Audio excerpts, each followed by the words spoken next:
আপনারা দেখছেন Bankura TV. Breaking news.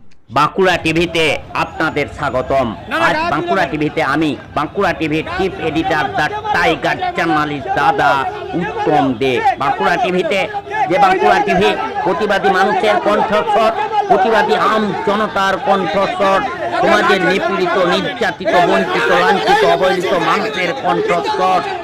যে বাঁকুড়া টিভি চোখে চোখ রেখে কথা বলে, যে বাঁকুড়া টিভি কোনো চোখ রাঙানিকে ভয় পায় না, যে বাঁকুড়া টিভি টাকার বিনিময়ে মেরুদণ্ড বিক্রি করে না, জয়পুর এবং কতুলপুর ব্লকের বিভিন্ন ইউটিউবারদের মতো টাকার দালালি করে না, সেই বাঁকুড়া টিভিতে তুলে ধরছি কলকাতার যে বিধাননগরের আজ রামনবমী উপলক্ষে একটি গুরুত্বপূর্ণ ব্রেকিং নিউজ।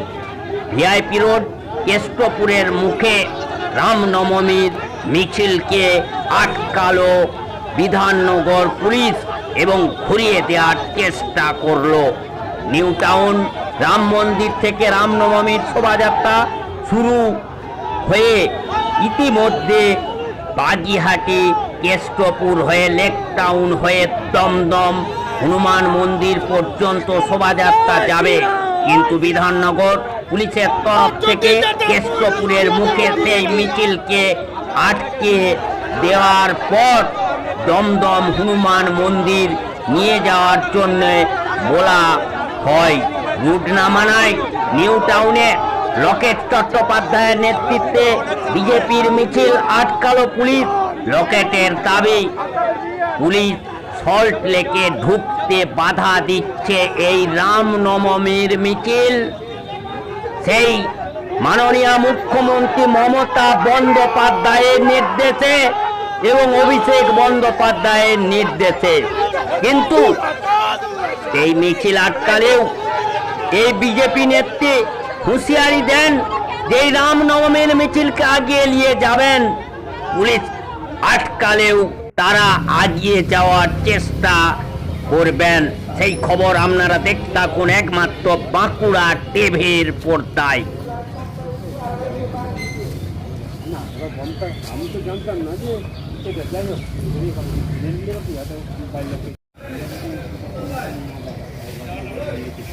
আমরা ছেলে আমরা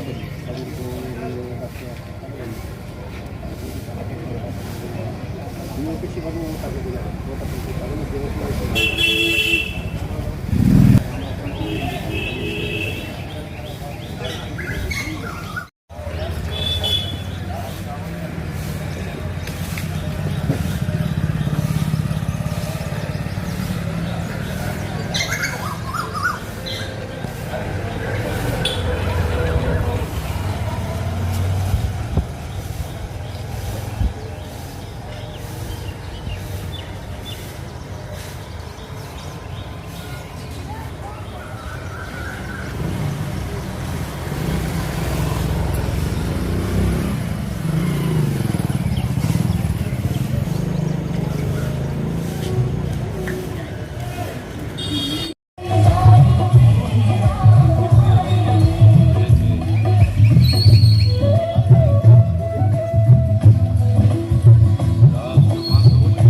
শুধু পরীক্ষা হচ্ছে না, নয় খাতা দেখা হচ্ছিল মাধ্যমিক হায়ার সেকেন্ডারি, সে মাঝখানে বন্ধ হয়ে গেছে।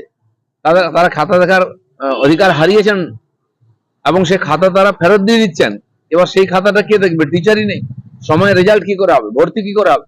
পশ্চিমবাংলা শিক্ষা বিভাগ উঠে গেল। যে সাধারণ মানুষ সরকারি স্কুলের উপর ভরসা করে ওখানে বাচ্চাদের ভর্তি করেছিলেন, সেখানে টিচার নেই। এক একটা স্কুলে একজনও কর্মচারী নেই, কোথাও কর্মচারী নেই, একা টিচার আছেন। সে স্কুল কি করে চলবে? ওই গরিব মানুষদের ছেলে মেয়েদের ভবিষ্যৎ কি হবে? এর দায় কে নেবে? মমতা ব্যানার্জিকে দায় নিতে হবে। তিনি আবার নাটক করে ডেকেছেন এদেরকে। আমি শিক্ষকদের বলবো যে ওই ভদ্রমহিলাকে বিশ্বাস করবেন না, তার বাড়ির লোকও বিশ্বাস করে না। তিনি বারবার ধোকা দিয়েছেন। আরজি করের ডাক্তারদের সঙ্গে কিরম ব্যবহার করেছেন, বসিয়ে রেখেছেন। হ্যাঁ না ভিডিও হবে কি হবে না এই নাটক করেছেন। আপনাদেরকে বহুবার ডেকে ভুল বুঝিয়ে রেখেছেন আমি বাঁচিয়ে নেব। আরে ওনাকে কে বাঁচাবে ঠিক নেই, 26 অবধি ওনার আর লেখা হয়ে গেছে, গ্যারান্টি পিরিয়ড শেষ 26-এর মে মাসে, উনি কি বাঁচাবেন? আপনারা আপনাদের লড়াই লড়ুন, আমরা সঙ্গে আছি, শেষ পর্যন্ত দেখব। আর জেনে রাখুন, এই সরকারের সমাধান করার ইচ্ছাও নেই, ক্ষমতাও নেই, কারণ এরা এই সমস্যাটা তৈরি করেছে, যোগ্য অযোগ্য মিলিয়ে দিয়েছে, যাতে যাদের কাছ থেকে টাকা নিয়েছে তারা বেঁচে যায়। সেই জন্য নতুন সরকার আসবে, তারাই এই সমস্যার সমাধান করবে। লড়াই আপনারা করুন, আমরা সঙ্গে আছি। অবশ্যই তাদের লড়াই করার অধিকার আছে যারা বঞ্চিত হয়েছেন। আমার মনে আছে এর আগের এসএসসি চেয়ারম্যান বলেছিলেন যে 38,000 লোকের কাছ থেকে টাকা নেওয়া হয়েছে চাকরির জন্য, 18,000 লোকের নিয়োগ হয়েছে, বাকিরা হয়নি। এই যে এত লোক যারা টাকা দিয়েছে তারা এখন বলতেও পারছে না, মনের দুঃখেও আছে, কেউ চাকরি হয়েছিল গেছে, কেউ হয়নি। এখানে আমাদের খড়গপুরের নেতারা দিলীপ ঘোষের বাংলো নিয়ে পড়েছেন, কারণ তাদের বাড়ির সামনে এখন ধর্ণা হবে, স্লোগান হবে, তাদেরকে বাড়ি থেকে টেনে বার করবেন। এরাই টাকা নিয়ে পাঠিয়েছে কলকাতাতে এই টিএমসি নেতারা খড়গপুরে, যারা দিলীপ ঘোষের বাংলো নিয়ে খুঁজছে। আমি বলছি আসুন, যাদের কাছ থেকে টাকা নিয়েছে তারা তাদের বাড়ির সামনে দাঁড়ান, আমিও আপনার সামনে যাবো, ওখানে তাদের বাড়ির সামনে চিৎকার করবো আমরা যে টাকা ফেরত দাও, কেন আমরা জমি বিক্রি করে টাকা দিয়েছিলাম, চাকরি চলে গেল। দাদা, নন্দীগ্রামে রাম মন্দির প্রতিষ্ঠার পূর্বে হিন্দু শাস্ত্রের মঞ্চ তৈরি হয়েছে শুভেন্দু অধিকারীর আমন্ত্রণ পত্র। তৃণমূল লোকেরা মন্ত্র করবে জানতো, মুখ্যমন্ত্রী মন্ত্র বলেন সব ভুলভাল, তারা পুজোও জানে না, তারা ঈদ মোহরম জানে না। এই টিএমসির লোকেরা সমাজ বিরোধী, আধার্মিক, দুর্নীতিগ্রস্ত, এরা ঈদকে অপবিত্র করে, এরা রামনবমী দুর্গাপূজাকে অপবিত্র করে। এদের ধর্ম নিয়ে কথা বলার কোনো অধিকার নেই। একটা খড়গপুরের একজন শিক্ষক স্কুলে গেছিল, খবর পেয়ে হাতে হাসপাতালে ভর্তি হয়েছে। আমিও খবর পেলাম, অনেকে দেখা করেছেন, বহু শিক্ষক ডিপ্রেশনে চলে গেছে, কারণ এই এত বছরের চাকরিতে বেতন পেয়েছেন, কেউ বাড়ি করেছে, কেউ লোন নিয়ে টাকা দিয়েছিল, খরচা করেছেন, ইএমআই দিতে পারছেন না, অনেকে সুইসাইড করতে গেছিলেন, আর অনেকে ডিপ্রেশনে এ ধরনের হার্ট অ্যাটাক বা খুব এর মধ্যে অসুস্থ হয়ে পড়েছেন। আমি বলছি একদম আপনারা এরকম কোনো হঠকারী সিদ্ধান্ত নেবেন না, ভগবানের উপর ভরসা রাখুন। আপনি যদি চুরি না করে থাকেন, ন্যায় পাবেন। ভয় তাদের পাওয়া উচিত যারা টাকা দিয়ে চাকরি নিয়েছে, অযোগ্যরা, বা সেই নেতাদের ভয় পাওয়া উচিত যারা অযোগ্যদের কাছে টাকা নিয়ে চাকরিতে ঢুকিয়ে দিয়েছে। যারা যোগ্য সৎভাবে চাকরি পেয়েছেন তারা আস্থা রাখুন। এতদিন মুখ্যমন্ত্রীর উপরে আস্থা রেখে দিলেন, আজ হঠাৎ কেন অনাস্থা হয়ে যাচ্ছেন? আপনার লড়াই চলবে, আমরা সঙ্গে আছি, এই জন্য হঠাৎকারী সিদ্ধান্ত নেবেন না। যদি হার্ট অ্যাটাক হয়, যারা টাকা নিয়েছে তাদের হার্ট অ্যাটাক হবে, তারা সুইসাইড করবে। যেমন চিট ফান্ডের পরে বহু এজেন্টের বাড়িতে লোক ধাওয়া করেছিল, বাড়ি ঘেরাও করেছিল, বাড়ি ভাঙাও হয়েছিল। আজকে যে টিএমসির নেতারা টাকা নিয়েছে আপনার কাছে, রাস্তায় বসিয়ে দিয়েছে, আপনার কাউকে বলতে পারছেন না, সেই নেতাদের বাড়ি ঘেরাও করুন, তাদের বাড়ি ভাঙুন, আমরা আপনাদের সঙ্গে আছি। কেউ যদি বলে দিলীপ ঘোষ প্রভোগ করছে, অবশ্যই প্রভোগ করব। চোরেদের মারার, তাদের বাড়ি ভাঙার অধিকার এখানকার মানুষের আছে, কারণ বারবার মানুষকে বঞ্চিত করেছে তারা। রামনবমী শোভাযাত্রায় অস্ত্র বেরোবে, তাতে অসুবিধা কি আছে? অবাক হওয়ার কি আছে? ভগবান রামের ছবি তো অস্ত্র ছাড়া হয় না। মন্দিরে পুজো হবে রামলাল্লা, সেখানে ঠিক আছে। ভগবান যখনই বাড়ি থেকে বেরোতেন হাতে অস্ত্র নিয়ে বেরোতেন, তীর ধনুক নিয়ে বেরোতেন, তাহলে এত রাক্ষসকে মারলেন কি করে? এখন নতুন রাক্ষসরা আর অস্ত্র দেখলে ভয় পাচ্ছে, ভয় পাওয়ার কোনো কারণ নেই, বিনা কারণে অস্ত্রের ব্যবহার হবে না।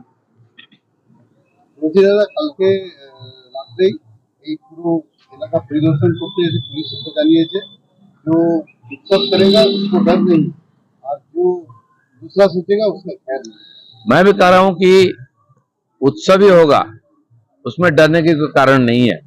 जो लोग डर रहे हैं उनका मन में कुछ और है। সংসদে 48 ঘন্টার মধ্যে বিল পাসের পরেই রাষ্ট্রপতি সই হয়েছে, সরকার প্রতিবদ্ধ ওয়াকফ বিল পাস করাবে, সংশোধনী বিল করিয়েছে, এবং দেশও চাইছে এটা তাড়াতাড়ি আইনে পরিণত হোক। এর পক্ষে মুসলিম সমাজও উৎসব করেছেন, খ্রিস্টান সমাজও করেছেন, পুরো দেশ খুশি। এই যে এত বছরের পুরনো আইন দিয়ে সমাজের মধ্যে বিভেদ তৈরি করে কিছু লোককে সুবিধা পাই দেওয়া হচ্ছিল, সেখান থেকে সমাজকে মুক্ত করার দায়িত্ব বিজেপি সরকারের। সে 370 ধারা হোক, ওয়াকিফ সংশোধনী বিল হোক, 3 তালাক বিল হোক, যা যা এগুলো এই সমাজের উপরে পাথরের মধ্যে চেপে বসছিল, সেগুলো তুলে দেবে। আর খুব তাড়াতাড়ি এটা লাগু হওয়ার দরকার আছে। রামনবমী নিয়ে এবার এবছর দেখা যাচ্ছে বেশি ক্ষেত্রেই তৃণমূলের নেতা নেত্রীরাও পথে নামছে, খুব ভালোই। তৃণমূলের নেতা নেত্রীদের সুমতি হোক, যারা বিনা কারণে বিরোধিতা করছে আর ভোটের লোভে তারা যেন ওখান থেকে সরে আসে। আসুন, রামের নাম করুন, সবার মুক্তি হবে, প্রসাদ খান, আনন্দ করুন। ঈদ হয়ে গেল এত বড়, তাতে সবাই অংশগ্রহণ করেছে, আমার শুভেচ্ছা এনেছে, সিমাই খেয়েছি, কোনো অসুবিধা হয়নি। রামনবমী হলে অনেকের বুক দুরদুরি করে। আমি বলছি জয় শ্রীরাম বলে যাদের বুক দুরদুর করে, আইঢাই করে, তারা রাস্তায় বেরোবেন না, আজকে হার্ট অ্যাটাক হতে পারে। কারণ সারা সমাজ জয় শ্রীরাম বলছে এবং প্রতি বছর ব্যাপক হারে বৃদ্ধি হচ্ছে, হবেও। রামের ইচ্ছাতেই এই ধরনের জাগরণ হচ্ছে। যাদবপুর বিশ্ববিদ্যালয়ে রামনবমী পালন করতে না, যাদবপুর বিশ্ববিদ্যালয়ে ঈদ হয়ে গেল, ইফতার হয়ে গেল, কোনো প্রতিবাদ করেনি কেউ। ওখানে আল্ট্রা কমিউনিস্টরা ভারত তেরে টুকরে হোঁগে ইনশাল্লাহ ইনশাল্লাহ, ভারত বাঙাল কি আজাদি, কেরল কি আজাদি স্লোগান লাগলো, কই কোনো সমস্যা হলো না। রামনবমীর পুজো হবে আর জয় শ্রীরাম হবে, তাতে আর আপত্তি কেন? রামকে এত ভয় পেন কেন? এই ধরনের দেশ বিরোধী শক্তি যারা ওখানে সক্রিয় আছে, তাকে যারা সাপোর্ট করছে, এই দুটোই আজকে আমাদের যাদবপুর ইউনিভার্সিটির সমস্যা এবং পশ্চিমবঙ্গের সমস্যা। গতকাল কল্যাণ ব্যানার্জি বলেছেন অপদার্থ বিকাশ রঞ্জন ভট্টাচার্য এবং বিজেপির জন্য চাকরি গেছে। উনি তো খুব চেষ্টা করেছিলেন বাঁচাবার, পারলেন না কেন? উনি কি পদার্থ এমন? উনি চেষ্টা করেছিলেন অযোগ্যদের বাঁচাবার জন্য। উনি, উনার পার্টি, উনার সরকার যে পাপ করেছে, প্রথম পাপ আরজি করে যে ডাক্তার মেয়েটিকে হত্যা হলো আর রেপ হলো, তার দোষীদের বাঁচিয়েছেন। আর এই যে 26,000 পরিবার যারা পথে বসলো, তার মধ্যে 18,000 শিক্ষক যারা যোগ্য, যারা সত্যি সত্যি পরীক্ষা দিয়ে চাকরি পেয়েছেন, বাকিরা টাকা দিয়ে চাকরি পেয়েছে। এই 18,000 শিক্ষকের হাতে আজকে তথ্য আছে, ওএমআর লিস্টের কপি আছে, কারা কারা পরীক্ষায় পাস করেছে, সব গভর্নমেন্ট লিস্ট। তাদেরকে পথে বসিয়েছেন, এর জবাব দিতে হবে সরকারকে। এবং কোর্টও এটাকে দ্বিতীয়বার দেখার দরকার আছে, ভুল হচ্ছে কোথাও।